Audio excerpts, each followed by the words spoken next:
Thank you, Dr. Gomelari, for inviting me to this prestigious forum. I'm honored and truly grateful for this opportunity. I would like to begin by sharing a few words about the endowed chair in Sikh musicology that I have the honor to serve since 2011. The Sardarni Harbans Kaur chair is named after the wife of Dr. Hakam Singh. Dr. Hakam Singh was a renowned chemist and a professor at the University of California with 9 US patents to his name. Dr. Singh was born in the village of Bhag in undivided Punjab in 1928, growing up immersed in the Sikh traditional culture, where the singing of the sacred word, the Bani, from the Sikh scripture played an essential role in both individual and community life. He was a cousin of Sant Sujan Singh, a revered holy figure and kirtan singer, from whom Dr. Singh gained a deep love for singing as a service to the community. In 1967, Dr. Singh moved to Los Angeles, where he contributed not only to building one of the first gurudwaras on the West Coast, but also to recreating a Sikh community in the diaspora. Despite his professional busy life, he was used to leading the singing sessions during the temple services, demonstrating that singing was an integral part of Sikh education and the Sikh way of life.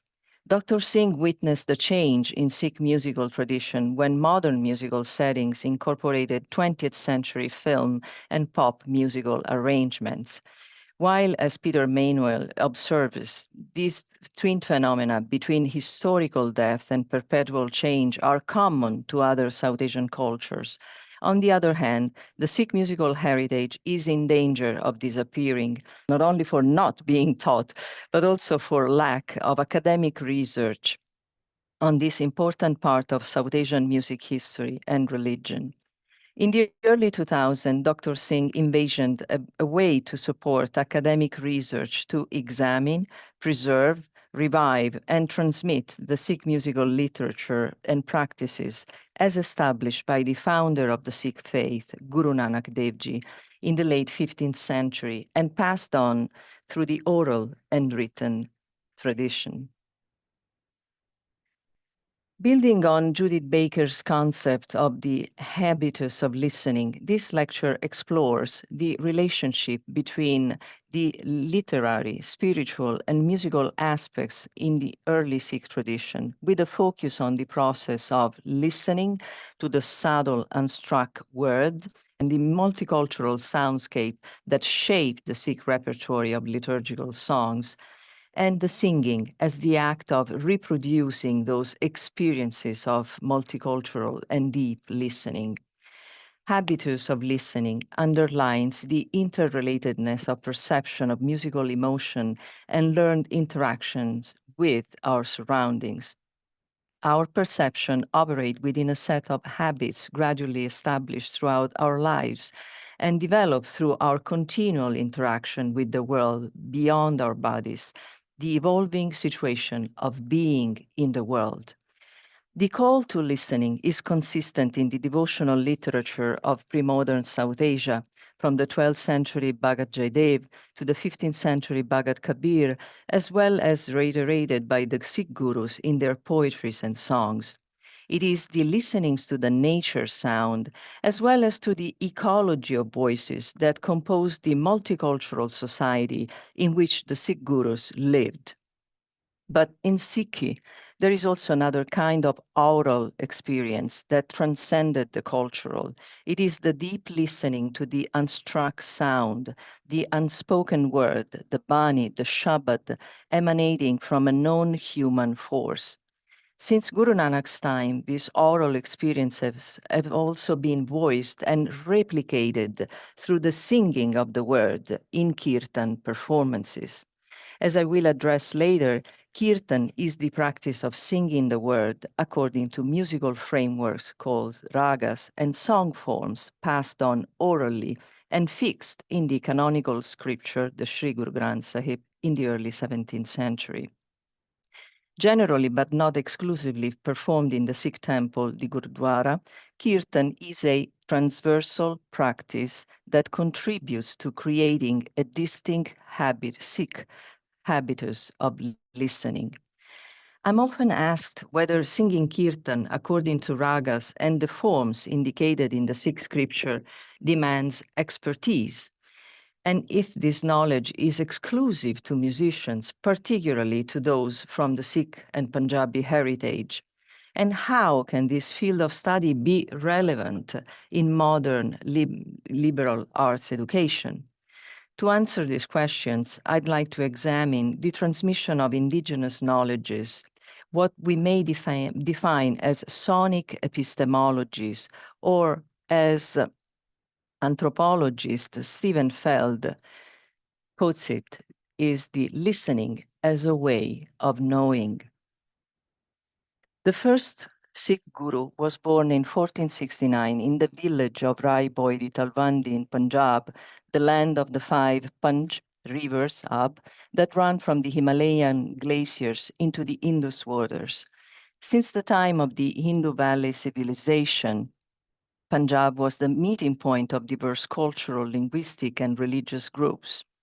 As Sikh studies scholar Muthu Mohan maintains, Gurū Nānak's Punjab had known Hinduism and its variations of Shaivaism, Vaishnavism, Tantrism, Siddha Yoga thoughts, Islam, and Sufism with their inner denominations. Born to a family of Khatris, merchants, since his childhood, Nanak absorbs Punjab's multicultural environment, imbibing broader values that transcended the religious views of his own caste. In oral and posthumous written accounts, there are many anecdotes describing Nanak's inquisitive thinking and his transversal approach to social and religious issues. While scholars debate the historical accuracy of these posthumous tales, a close study of the musical literature reveals important information about Gurū Nānak's time, his vision, his inclusive worldview. Perhaps the most evident aspect is Nanak's use of sung poetry as oral mode of knowing and orality as a transversal practice to share gyan, spiritual knowledge. As Sikh scholar Nikki Guninder Singh points out, Nanak defined himself as a bard, a tadi, of the creator from a low class, a nicha jati, and used singing as inclusive access to gyan, gnosis, and listening as ubiquitous experience that was not based on the privilege of written literacy, caste, age, gender. This radical anti-caste approach is also reflected in the choice of having as a lifelong companion and accompanist a Muslim musician hailing from the Mirasi class. Addressed with the respectful term Pai, brother, Mardana played the rabab, a fretless lute, an instrument associated with the expression of devotional music. Pai Mardana joined Nanak when the Guru moved from his native village to Sultanpur Lodi, a town now located in present-day India, where he settled after his marriage. In Sultanpur Lodi, Nanak conducted a professional life as an accountant, dedicating his free time at night and in the early mornings to singing devotional songs, absorbed in the contemplative state that culminated in a pivotal experience of oneness. Gurū Nānak's enlightenment is narrated in an episode that also carries a metaphoric meaning. He was 33 when one morning, while taking his daily dip in the river Bains, he disappeared in its waters. He went missing for 3 days, and there was serious concern that he had drowned in the river. On his return, on the 4th day, he appeared aloof, uttering apparently enigmatic poetic verses. The first statement popularly attributed to Nanak is "Na Hindu, na Musulman," no Hindu, no Muslim, which not only stands as an affirmation of equality among faiths, but also entails a critique of both traditions. According to Sikh scholar Arvind Mandair, Hinduism and Islam equally conceptualized and objectified the experience of oneness in similar and yet opposite ways that in turn excluded one another. The Hindus conceive the divine near to us and express it through images, while in Islam the divine power is beyond human reach. Thus, Mandair suggests that the focus of Nanak's process is the self-ego, which is what prevents us from experiencing the one as near and far, transcendent as well as immanent at the same time. Nanak's disappearance is therefore interpreted as a complete surrender of the self-ego to the Sat Gurū, the known human source residing within and outside us. Sat Gurū is quite simply the force, the immanent force within us that creates a change of conversion from the ordinary ego-centered to egoless consciousness. By decentering the ego, the person undergoes a transformation from manmukh, those whose face is centered around themselves, into gurmukh, those whose face is centered around the Sat Gurū. The agent of this transformation is the poetic word, the Bani or Shabad. The clearest manifestation of such change or conversion is the nature of language that we utter, where ordinary self-centered language gives way to egoless poetic language. The agent of his change is the Anahat Sabad, the silent spoken word. The term silent or anahat, unspoken, refer to the hidden force that moves the actual language of poetic consciousness. This experience is described by Gurū Nānak in a song included in the ballad Seturag Maj, that you can read. You can read the translation in the slide. And from the Sikh standpoint, not only does the word emanate from a known human force, the Sat Gurū, the true Guru, but Shabad as Guru is the agent that attunes the mind of the disciple. Echoed at various points in the Sikh scripture, this notion is explained, for instance, also in these verses that Nanak addressed to the Nat Yogis, the ascetics, singing in Rag Ramkali. Shabad Guru Suratatuna Chela. Word is the Guru, and the consciousness it is attuned to this tuni, to this sound, and is the disciple. Nanak's pivotal experience of oneness marked the transition into his role as a spiritual leader and the beginning of a new phase of his life as living Guru of a Sikh community, of a community of Sikhs, disciples. Incorporating a pre-existing tradition of devotional poetry passed on through sang poetry, Gurū Nānak left his message in songs, replicating the experience of listening to the unspoken word, the Anahata Sabad. The spontaneous outpouring of the Bani as a song is also remembered in a popular quote recorded in one of Bhai Gurdas Varan ballads, in which Gurū Nānak addresses Bhai Mardana. Mardana, play the rabab. Mardana rabab chair, Bani aaye. Mardana, play the rabab. The Bani, the Word-as-Gurū, has come. And Mardana played the rabab, and Baba Nanak sang in Gurbani, in Rag Maru, Asa, Telang. Bani, the word came through specific melodic frameworks called rāga-s. To Nanak are attributed 974 raga-based songs. In the canonical scripture that was compiled 65 years after Gurū Nānak's passing, these compositions are remembered as set to 19 main ragas and 26 chailag ragas, mixed ragas. Some of these ragas, for instance, like Asa, Sui, Telang, Maru, are still practiced in the folk traditions of Northwest India. Others appear only in the Sikh tradition, such, for instance, Raga Gauri Purvi Dipki, and actually is one of Gurū Nānak's shabads is in this raga.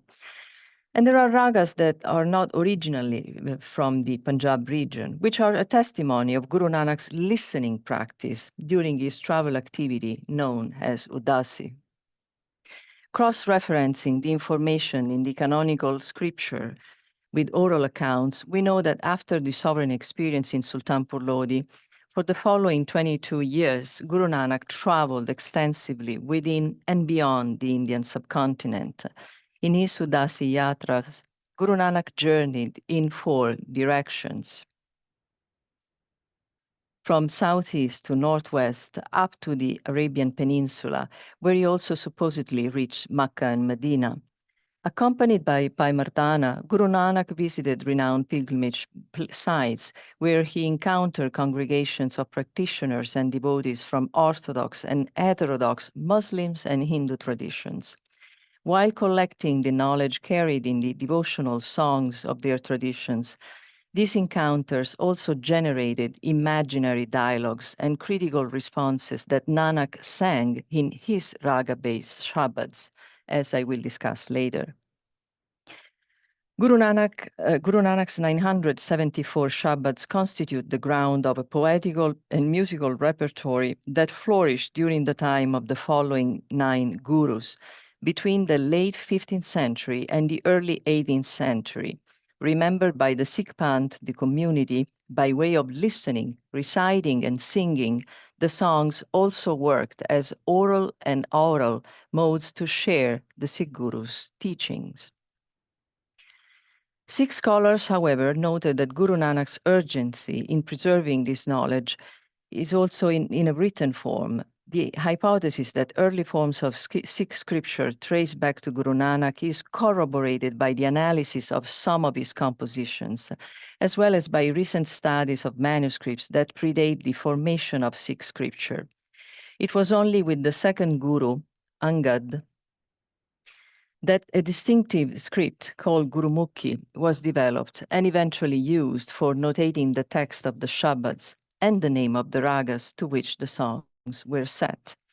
On the basis of this direct line of oral and written knowledges, a first draft of the scripture, now known as Govindwal Poti, is credited to the third Guru, Amar Das, who also authored 907 hymns in ragas.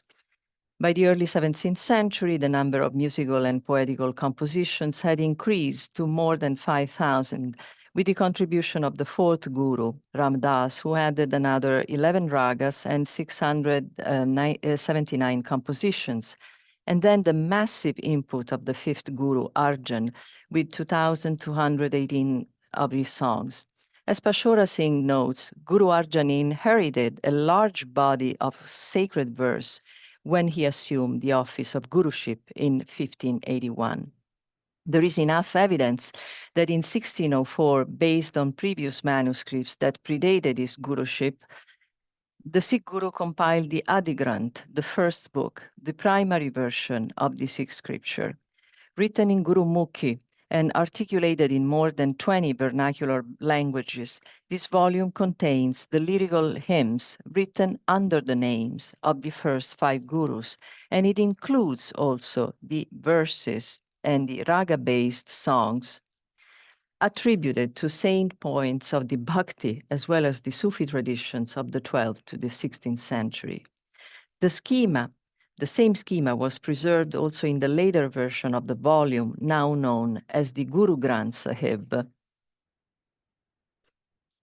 recompiled by the last Guru, Gobind Singh.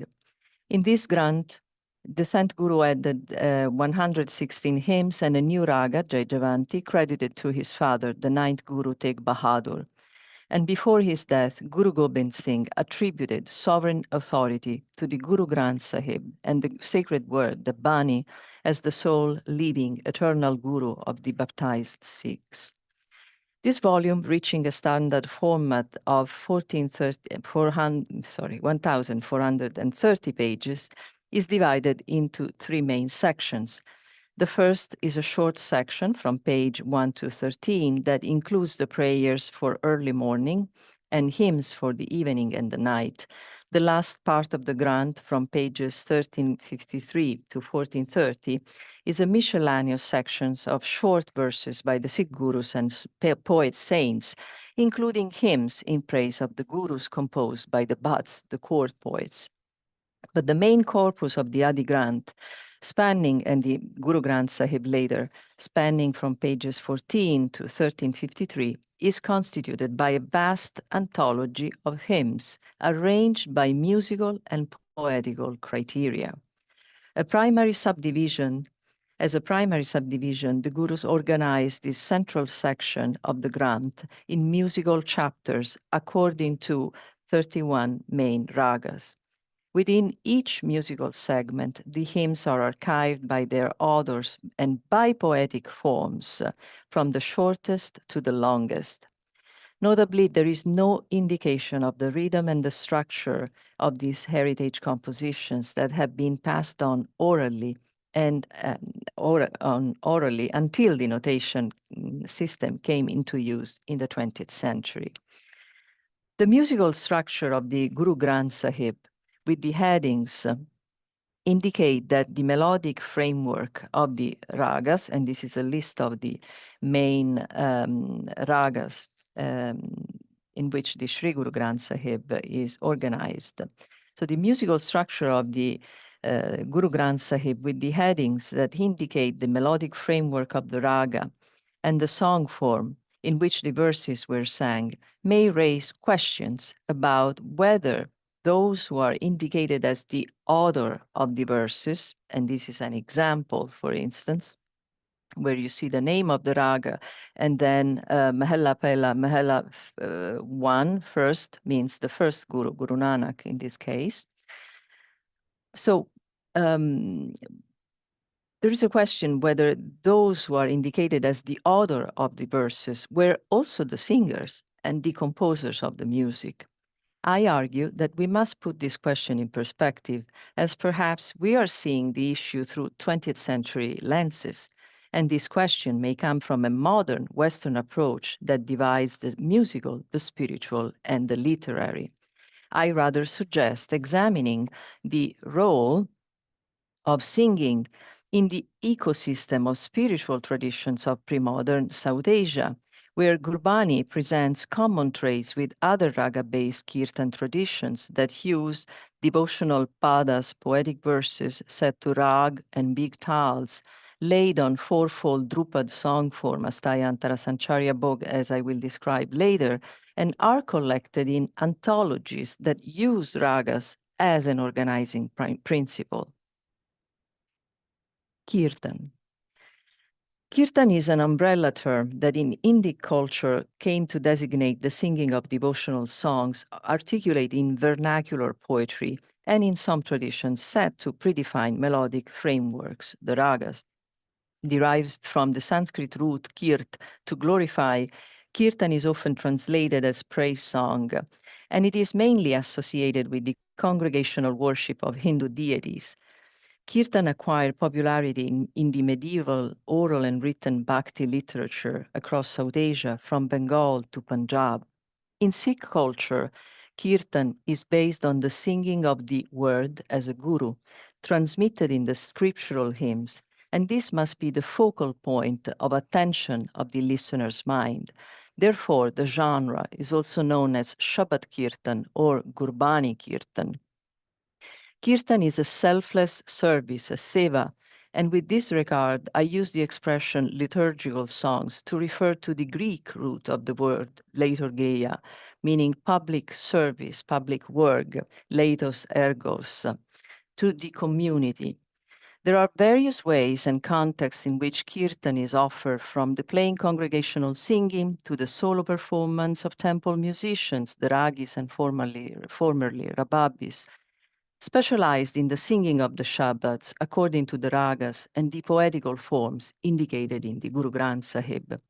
According to the oral tradition, Gurbani Kirtan is taught based on 4 pillars, namely the sacred word, the Bani Guru, the Shabad Guru, the melodic framework, the ragas, the rhythmic cycle, tal, and the intentness, the surat, the chit of the singers.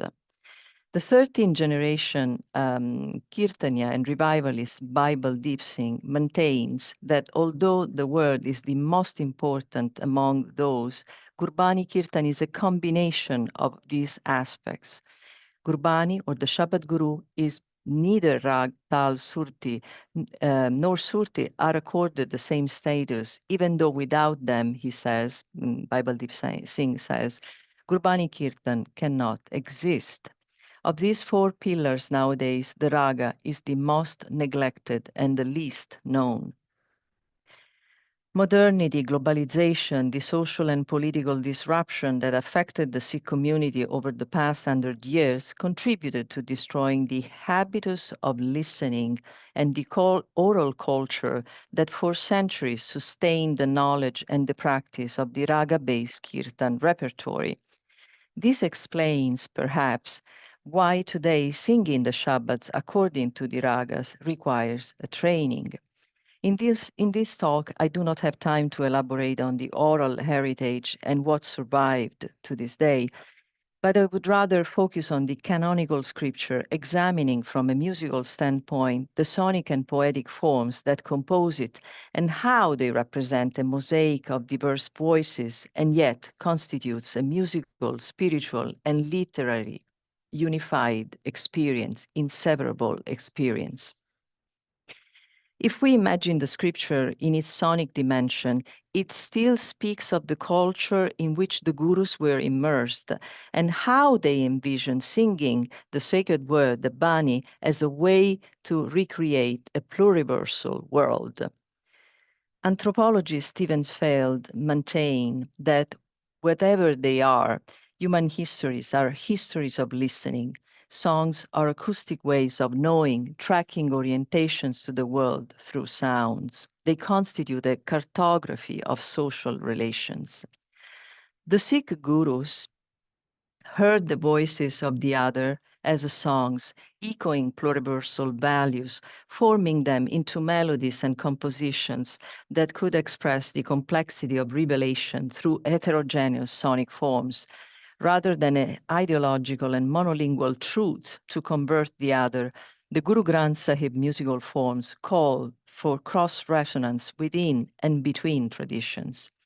The raga-based songs included in the Gurū Granth Sāhib also reflect the multicultural ground of the pre-modern South Asia and laid the foundation of a rich musical literature known for encompassing the voices of saints and poets that were excluded from the Orthodox, Brahmanical, and Muslim religious narratives. This linguistic, cultural, religious, and human diversity that the Sikh gurus met during their travels, as well as at home, it is essential in Punjab, at home in Punjab, is an essential component of the Sikh vision and a principle reaffirmed in the scripture with the inclusion of devotional songs from other faiths. This ecology of knowledges, to quote Santos de Souza, is well represented by several languages and Deshi regional ragas, in which the liturgical hymns were remembered from the oral tradition, transmitted and then preserved for the future generations in the Sikh scripture, which, as Balbinder Singh Bogle describes it, is a comparative archive of multidirectional memories made of heterodox voices equally and represented as equally legitimate. With its inclusive literature, the Gurū Granth Sāhib is the repository of some of the earliest written records of devotional poems, indicating the melodic setting, the raga, and the structure in which these songs were remembered. Among the heterodox voices included in the Gurū Granth Sāhib, the oldest is that of Bhagat Jaydev, who was a native of a village now located between West Bengal and Orissa, the author of the very famous Gita Govinda, a strophic poem that has a long-standing influence on Indic literatures. And two compositions of Bhagat Jaydev are actually included in the Gurū Granth Sāhib. The second oldest author of the Gurū Granth Sāhib is the Punjabi saint Fariduddin Ganj Shakar, also known as Baba Farid of the Chishtiya Sufi order, to whom are attributed 112 shlokas, couplets, and 4 shabads in Rag Asa, Suhi, and Suhi Lalit. And then Bhagat Ravidas, an outcast, a cobbler, who lived in Varanasi in the 14th century, 14th, 15th century, the dates are uncertain, whose songs are transmitted in the Sikh scripture in 16 different ragas.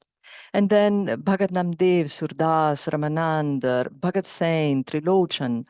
Among the body of songs of the 15 Bhagats included in the Sikh scripture, however, the collection of Bhagat Kabir's hymns stands out. With its 541 songs in Braj Boli set to 18 ragas, the body of Kabir songs included in the Gurū Granth Sāhib is the largest anthology attributed to the saint from Varanasi. The presence of these authors and many others hailing from diverse eras and geographical areas bears an exceptional witness to the pluriversal vision of the Sikh Gurus. As Balbinder Bhogal maintains, this pluriversal vision emphasizes our particular relation of being with others as co-constitutive, heterogeneous, collaborative. The Pluriversal archive of Sikh liturgical song is not only an example of critical interreligious foundation, but also a reservoir of pre-modern devotional songs that contemporary musicologists believe to be extinct. Sikh scripture contains poetical genres that draw from the Marga, the canonical, and the Deshi regional popular traditions of the medieval and early modern music literature. Among these, the salok, also used by Baba Farid, is a genre consisting of pair of rhyming lines. Shaloks have also been inserted to link the stanzas of the Varan, the ballads based on folk poetry, and tunes that the Sikh Gurus adapted to convey their teachings. Here, the function of the salok is as a recitativo in the performance of heroic ballads. And alongside the Varan, there are other regional song forms set to unique melodic frameworks that have been transmitted to this day. Some of these are performed only on special occasions, and like, for instance, the Korean, the Laban for the wedding ceremonies, or the Alonian for the funeral songs. Among the song forms in the Sikh scripture, however, pada or pade have a particular importance, not only because the majority of scriptural hymns are sung in this form, but also because padas are prominent in raga-based anthologies of devotional songs from coeval traditions, and pada are the foundation of Drupad, the genre of art music par excellence of the Indian courts. And it is through the analysis of pada that we can actually reconstitute the relationship between the spiritual, the literary, and musical aspect of the word as a unified field. Pada or pade are compositions with rhyming stanzas whose number of lines varies from short to longer. In the Gurū Granth Sāhib, these poetic forms are identified according to the number of verses that compose the stanza. For instance, ek pada, 1 line, dopade, 2 lines, tepade, 3 lines, chopade, 4, and so on and so forth. Meaning verse and more broadly text, in music literature of South Asia, pada is intended as a poem for singing. Nalini Dewaye suggests that padas are considered an integral part of music as a unified field. And she says they are not poems set to music, but they are created within a well-defined setup, the rag, with a particular rhythmic pattern by a Bhagyakara, a poet-composer. Nonetheless, lyric and music were at one time regarded as one aesthetic unit. Bhagyakara, here you have, literally means one who composes the verbal as well as the tonal, melodic, and rhythmic structure of the song. Here is a quote from the Sangeet Ratnakar, the 13th century, in which the 4 categories of Bhagyakara are defined: the best, the average, the bad, the unworthy. And you can read from the slide that the best possess the knowledge of the grammar, proficiency in lexicography, knowledge of prosody, and knew the regional ragas, the melodies, very well, as well was proficient in the gamakhs, the embellishments, vocal embellishments. The description of the Bhagyakara gives us the opportunity to understand that in the pre-modern era, the singer was also a fine poet, a knowledgeable composer, an expert in the ragas and their renditions. And in the context of Gurbani Kirtan, pada is an ecstatic unity that binds together the bani, the rag, the tal as an inseparable experience, and it is the creation of one person. From the Pada tradition developed the musical genre of Drupad. The term Drupad itself, according to the most credited interpretations, is thought to derive from the expression Dhruvapada, fixed poetic text, in which the term pada would indicate that originally this is a form of poetry sang on a fixed musical structure with a refrain around which the entire composition is organized. In the Sikh tradition and in some Persian sources, the term appears in the word in Dhurpad. This expression reflects a different semantic interpretation that, according to Bible deep-sing, goes back to the word dhurpada, that is, the creating force, the dur, of all things, manifested through the pada, the word. One constant aspect of the Drupad composition is the presence of the pada, the poetic text, organized musically in 4 parts, Astayantara Sancharya Bhog. In pre-modern, sorry, this keeps, in pre-modern temple and court traditions, poetic text padas were sang on so-called big tals or long rhythmic cycles, generally played to medium and slow tempo. Not only did the slow tempo give a dramatic solemnity to the performance, but particularly in the sacred tradition, it was also required for the understanding and transmission of long liturgical texts. Among all, the chautal or chartal rhythmic cycle organized in 12 beats, and it is da-da din-ta, tita-da din-ta, tita-ka-ta-ga-di-ga-na-da, but obviously at a very slow pace. And this is a rhythm, a tal, that was also favored in the devotional and court repertories, to the point that is also known as Drupad tal.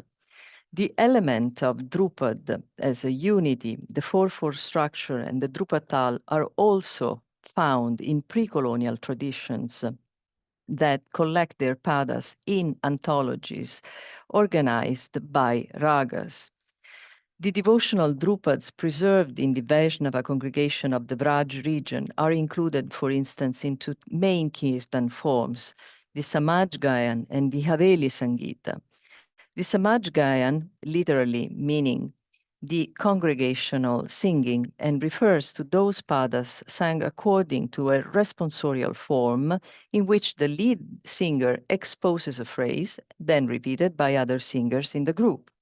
With some differences in their literature, Samaj Gayan is practiced among the Nimbarka Sampradaya, founded by the 13th century philosopher Nimbarka, the Radhavallabha Sampradaya, founded by the 16th century poet Hita Harivansh, and the Haridasi Sampradaya, founded by the poet saint Swami Haridas. In the context of this Samaj Gayan tradition, song performances are economical and designed to articulate each word of a verse pad with clarity, says Richard Williams, emphasizing the primary role of the word over the musical setting. Of all Drupad forms practiced in the main Vaishnava congregations, however, the Haveli Sangita of the Vallabha Sampradaya is perhaps the most studied by scholars. Also known as the Pushti Marg, it was founded by Sri Vallabhacharya Mahaprabhu, who, like Swami Haridas and Hita Harivansha, was a contemporary of Gurū Nānak. As Bible Deep argues, comparing the Sikh musical literature with other raga-based pada repertories, however, the other Drupadi tradition have not shown any variety of the padas, which the gurus have very carefully logged in Gurbani. And one feature of these padas is the presence of the rahau, like a refrain, a pause that works musically as a ritornello. Yes, this is the slide. And whose significance is emphasized by its often being composed in somewhat different meter from the body of the rhythm, as Shackle and Mandair write. According to Bible deep-sing, rahau in Gurbani Drupad also distinguishes the pada as a musical and literary genre from chant, a medieval poetic form which has no refrain and has been preserved to this day only in the Gurbani Parampara. Going towards the conclusion, most ethnomusicologists tend to interpret the use of ragas in kirtan traditions as borrowed art from forms performed by specialized court musicians. Ellen Miner, for instance, maintains that the Bhakti composer or compilers who originally specified ragas as organizing principles were likely linked to courtly music specialist circles. Because raga is a template for melody. And so Ellen Miner says the creator of the melody must be a specialist, cannot be a saint, cannot be a poet. I argue that this modern view contrasts with the medieval notion of the Bhagayakara as a poet-composer, as well as with the history of Drupad and raga-based kirtan traditions that, like the Gurbani and the Vaishnava, predate the art form. So how is it possible that the art form that comes historically after the kirtan tradition can be a model for the pada-based kirtans? But it is important to note that such separation between literary, spiritual, and musical has also an impact on how liturgical songs are now understood and performed as compositions created through an external musical intervention, a fact that delegitimizes the Sikh gurus and the saints to whom the songs are attributed of their habitus of listening and singing. A thorough examination of the headings and musical signature of the Gurū Granth Sāhib reveals the ecology of voices and songs that the Sikh gurus heard and reproduced and left to us in a written memory of how these genres were sang. Kirtan is a lived reality. In the context of globalization, modern musical settings allow new generations to engage with the Word-as-Gurū in ways that are most suitable. But because the listening habitus has changed, today singing Gurbani heritage compositions according to the ragas and the song form described in the Gurū Granth Sāhib requires efforts of research and training. This is not an exclusive knowledge accessible only to musicians or to those hailing from a Sikh Punjabi descent, but the point is to make this knowledge heard and accessible. Over the past 14 years, the Sardarni Harbans Kaur Chair in Sikh Musicology at Hofstra has been dedicated to opening a space to decolonize in liberal arts education and contemporary academia, to recognizing Sikh musical literature not only as an integral part of South Asian music history, but also as a world heritage that still can be audible only if we sustain it. Thank you very much. I would like to thank again the Oxford Interfaith Forum, Thea Gome-Lowry, and Professor Katz, with whom I had the pleasure to chat a little bit before we started. And again, thank you everybody for joining remotely. Really appreciated your question, your participation, your spirit. And I hope to continue the conversation. I just wanted to mention that what I read is also from my forthcoming work. It's a monograph on Sikh musicology, and also an edited volume that I'm curating with Professor Balbinder Singh Bogle about the pluriversality of the Sikh liturgical songs. Thank you very much.